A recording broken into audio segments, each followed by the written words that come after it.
I'm Merlin, the wizard. There aren't any wizards left. I'm the last of them.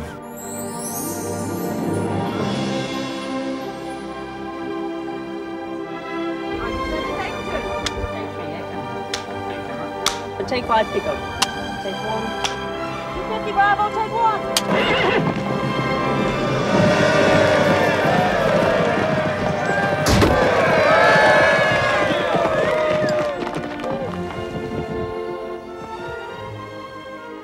And I think the great classics are a great appeal. They've appealed for centuries for good reasons, and they continue to hold their appeal.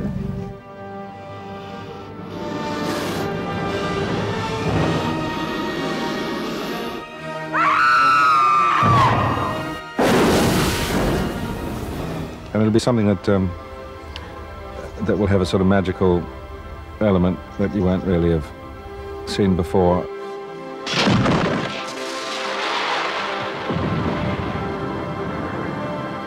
Who dares wake me? I am Merlin, and this is Excalibur. Yes, it's heroes. It's very basic stuff. It's heroes and villains, and set in a time which is mysterious.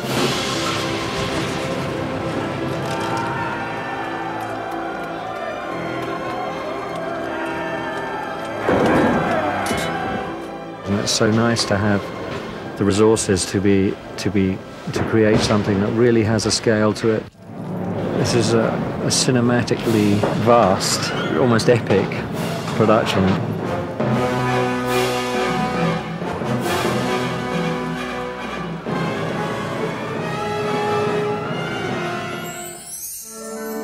Merlin. Action! It's one of the great sagas of recorded history. Parts of the saga have become part of our very culture. King Arthur, the Knights of the Round Table, Excalibur, the Holy Grail. But the entire rich tapestry of this history has never really been explored before, not with Merlin as the tour guide. Paganism is just giving way to Christianity, and England is founded. And this is an incredible legend, and never was told as a whole. It always was picked on as Camelot or King Arthur or the love story or whatever. But it never really had an overview. I wish to vouch for Sir Lancelot of the Lake. He wishes to enter the jousts. Who exactly was Merlin? The fact is, there's an awful lot we don't know about him. Sam Neill, who plays the title character in the Hallmark Entertainment NBC miniseries, studied the man in the era while a student at university in his native New Zealand. There were many people who were Merlin, and there was no one that was Merlin. He's a character from myth. But the Holy Grail was lost to us. Many men searched for it, but no one has seen it since. But one day, a man with a pure heart will find it, and peace and happiness will return. Isabella Rossellini, who plays Merlin's beloved Nimue, did not study the great Merlin myth at school in Italy, but when she joined this cast, she buried herself in research. And also I found out that this version is actually incredibly rooted to the tradition, which I didn't expect. When I've read it, I thought, oh, must be our version, and we film people take a lot of license. But when I read more about it, I saw how much instead it was rooted to something that had been told before. Production began on the Merlin miniseries just 6 months before its scheduled air date. The initial locations were in Wales. Although it was winter, the weather, for the most part, cooperated. Merlin was a homecoming of sorts for much of the creative team. More than a dozen members of the crew had worked a year earlier on Hallmark Entertainment's The Odyssey, and before that on Gulliver's Travels, both for NBC. There are 3 classes of magic. After they wrapped in Wales, the 150-person company moved to London's fabled Pinewood Studios, where they took over 4 sound stages. They also took over the back lot, where in just 4 weeks they built an 8-story high castle, under the supervision of production designer Roger Hall. The idea was you locked yourself in there and no one came in, and that was it. That's the idea.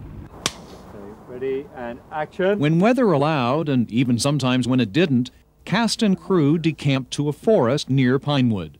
And during this unusually warm English winter, instant snow was the order of the day. Okay, ready. And action, Sam. When magic is at the core of a story, and it certainly is in Merlin, conventional filmmaking just doesn't work. Steve Barron was chosen to direct Merlin largely because the producers knew that he loved experimenting. Here he's using what's called a snorkel lens, which can shoot tight and then track with amazing depth of field. The results can be both eerie and powerful.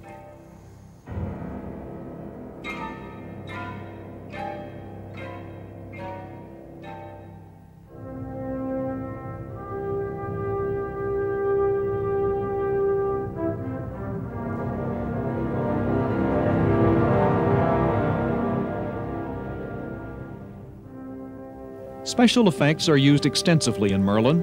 Here, for example, the Steadicam is tracking a non-existent butterfly. It'll be added later thanks to state-of-the-art computer-generated images, known as CGI. Pick up. Angry cameras. Here we go. The Odyssey used CGI in 200 places. Merlin uses it 450 times. We can't change that. But we can change form. We can change form. Steve Barron has won several MTV Music Video Awards. His film credits include such effects-heavy features as Teenage Mutant Ninja Turtles and The Adventures of Pinocchio. Done with it. Another asset that Barron brought to the Merlin party is that he's a veteran of the Jim Henson Creature Shop. These master manipulators lent their expertise to Merlin, as they'd done earlier to the Odyssey and Gulliver's Travels. 1, 2, 3, 4, 5, 6. I'm here we go now. Ready, let's do it. But while things like mechanical creatures and CGI and special lenses are important, so for Merlin was the ability to direct on a large canvas. For example, orchestrating Dr. Zhivago-like battle scenes.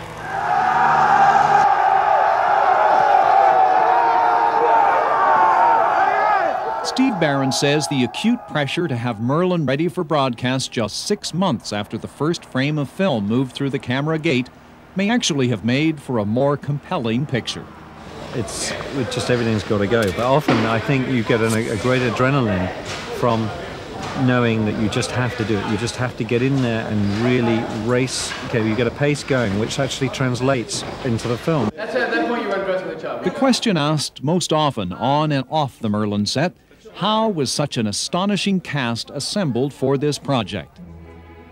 Sam Neill in the title role of Merlin, Isabella Rossellini as Nimue, his beloved, Miranda Richardson as Mab, Merlin's arch-enemy, Martin Short as Frick, Mab's faithful lieutenant, Helena Bonham Carter as Morgan, Mab's malevolent creation, Rutger Hauer as the evil King Vortiger. Die, die, die! And a stellar cast of England's finest actors, led by Sir John Gielgud.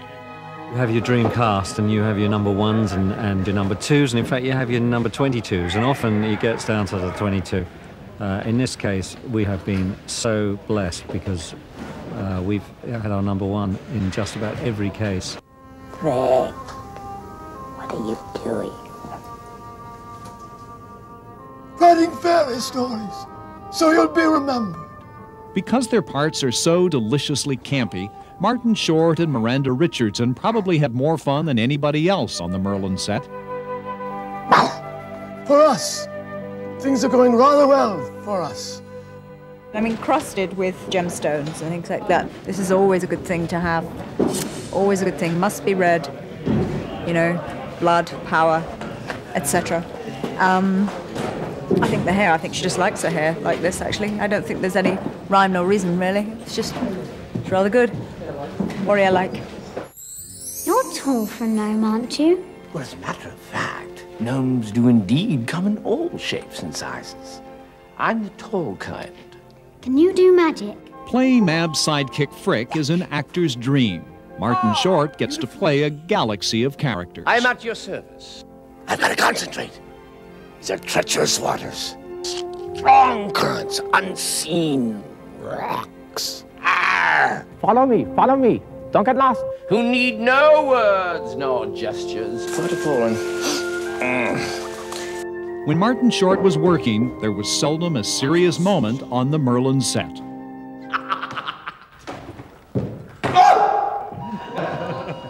Pity the interviewer trying to get straight answers from the irrepressible Martin Short. Question: why did you sign up for Merlin? Well, it was a mighty fine paycheck. And on top of which, there must be other reasons.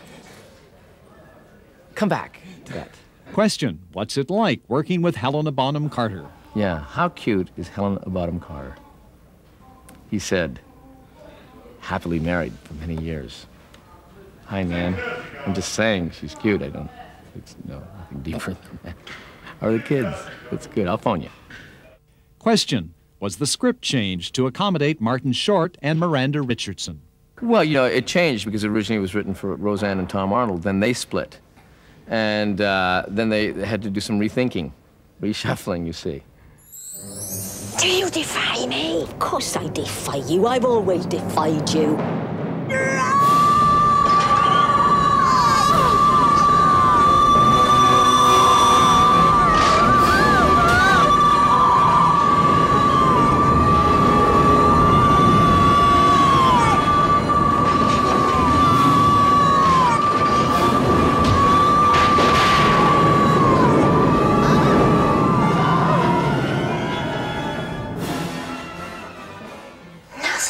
You made me do. Throughout Merlin, Miranda Richardson does amazing things with her voice. The sounds that leave her lips appear to emerge from deep within her soul. Whatever's going on here, whatever this registers, I wanted the voice to be something very apart from that. And I wanted it to have a magic quality, which means that I can speak apparently very quietly, but just know that anybody and everybody can hear, whether it's, Vortigern 200 yards away or somebody right here. Take it back, lady! Miranda Richardson plays two parts in Merlin. She's also Lady of the Lake. So again, whatever is going on with the face, there's almost like a delay before you hear the voice. You don't know quite where it's coming from, which obviously that will have to be done technically and laid on afterwards, but what fun. I'm the Lady of the Lake. I'm made of water. Now everything's flowing away from us, and I accept it. You told me you make me beautiful, but you never did. The barely recognizable Helena Bonham Carter also had great fun working on Merlin.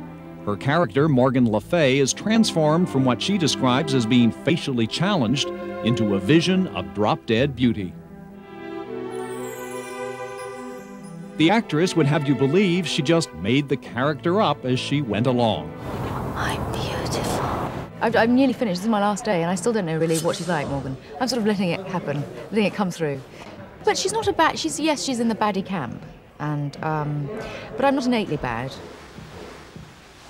One of the great challenges for Helena Bonham Carter was working with 4-year-old Harry Whitewood. This was his first time acting. Listen carefully as one of the world's great actors coaches young Harry to please look up at Sam Neill. Harry, look at Sam. Master Mordred. Look at him again. Harry, just look at Sam once. Harry, Look, I'm looking. Harry. Harry, just once. One more Milky Star. The scenes with young Harry were fraught with difficulty and hilarity.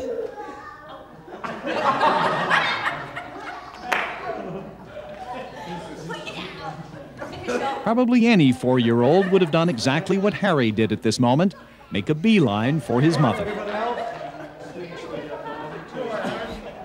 There's a wizard come to see us. Won't this be fun? As it finally emerged on film, this scene is a tribute to artful editing. My Lady Morgan. Do you know why I'm here? Say hello to my son, Mordred. Master Mordred. That was rude, Mordred. My makes one Just getting second wind, sir. The devil's mortar. I believe he's over there.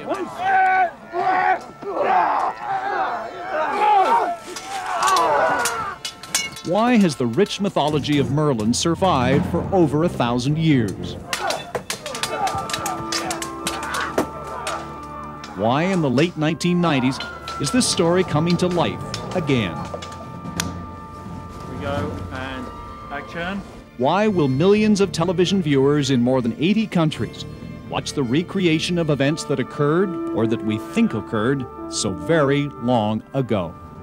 I think it's important to keep that world alive. And this other world, this fairy tale world, the magical world, raises our spirits. I'm sure everybody would like to believe that there's some secret hope for the country, some person who in times of great strife, and God knows it's happening all over the world, will rise up and say, this is what we have to do. Well, because I think it's a fairy tale, and it's a fairy tale that is not only for children. It's one of these fairy tales that you want to be told also as a grown-up. Action. Merlin.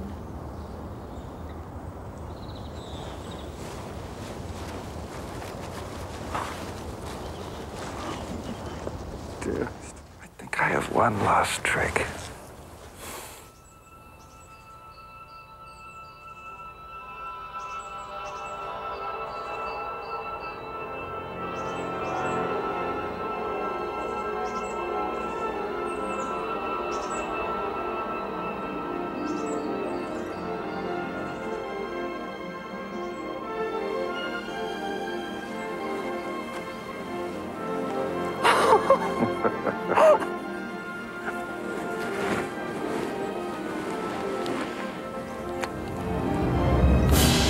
There's no more.